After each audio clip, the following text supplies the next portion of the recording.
All right, some breaking news this morning. Elizabeth Warren has released her new plan for American workers. This comes on the heels after Bernie Sanders released that plan. We have an interesting graphic with some of the key differences between the two. Ryan, I know that this thing has just come out, but what are some of the key differences and highlights of Warren's plan that stick out to you? Well, what's kind of fun about comparing these two labor plans is that it's also a way to compare their politics and their ideology in a way. In a way, so if you think of them as circles and you Venn diagram the two, there's a huge amount of overlap. Right. Like if you look at these two plans, you're going to see 80% roughly of them are calling for the same wage, thing. Unions, Sectoral bargaining, like, Taft-Hartley, like all sorts of reforms that the left has been pushing for a long time.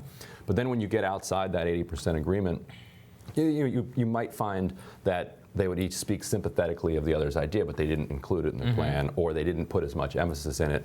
On the Sanders side, kind of hearkening back to his democratic socialist, more command and control, commanding heights vision of the economy, he talks about a wage board, where the federal government could get involved if there are out of whack lower wages in some area of an industry, and actually somehow put pressure or use some mechanism to actually affect wages from the commanding heights of the economy, whereas Elizabeth Warren, more of a market-focused approach, digs in on antitrust in her labor plan in a way that the left often doesn't do. Antitrust, though, and monopolies, of course, do have a huge effect on not just prices, but also on wages. Absolutely, and so she recognizes, and the way that monopolies are driving down wages is something that she goes directly at with her plan here.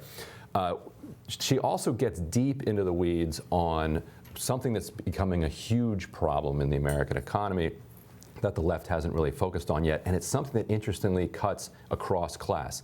The best thing that could happen for the left would be if Bernie Sanders and his working class coalition kind of reshape the Democratic Party and they take power. But if that doesn't happen, you're going to continue to have this Democratic Party that is a coalition of elements of the working class and Whole Foods districts and people who are living in the suburbs. And so her labor plan, interestingly, appeals to kind of both in a way. In what way? So she talks about non-compete and non-poach agreements, and the way that she framed it, she talks about McDonald's workers. You had this incredible story in the Huffington Post by Dave Jamieson that zeroed in on how Jimmy John's was making their sandwich makers sign non-compete agreements. So like they couldn't go work at Subway after they learned their freaky fast skills over at Jimmy John's.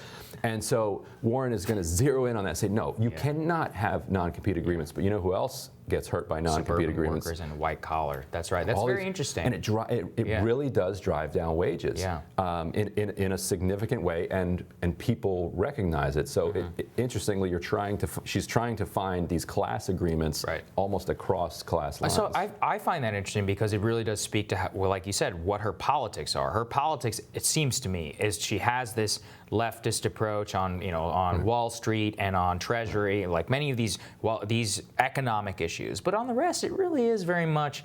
We talked with Zaid Jilani, and he said, when you don't emphasize something, you usually get the lines colored in by whatever the establishment thinks. And I can see that, in a way, that inclusion of the non-compete agreement is trying to bridge that coalitional way to forge the party forward so that she could win. Now, as somebody who has been on the progressive left for a while, do you see that as smart politics, or is it playing the game, courting the establishment, so to speak? I think it's smart politics, and actually it will very much anger bosses. Yes. And if you went to Sanders and said, "Do you think that non-compete's enough?" He'd be like, "Sure." He's like, "No, we shouldn't ban the non-competes." But he's actually not thinking as much about office workers as somebody like a Warren. And there's a romanticism of factory workers and of working class folks who do absolutely need all of the movement, all of the pressure behind them. But we have to be realistic about what the economy is as well. There are tens of millions of alienated people who are making decent wages, $50,000 to $100,000 a year, who are also being exploited by their bosses. And Elizabeth Warren is identifying who's doing that exploitation, where their power center is, and going at it, which might be less romantic, but is interesting. And it is a threat to the establishment as well. Well, very interesting. Thank you for your analysis, Ryan. Really appreciate it. And we're going to have more Rising for you after this.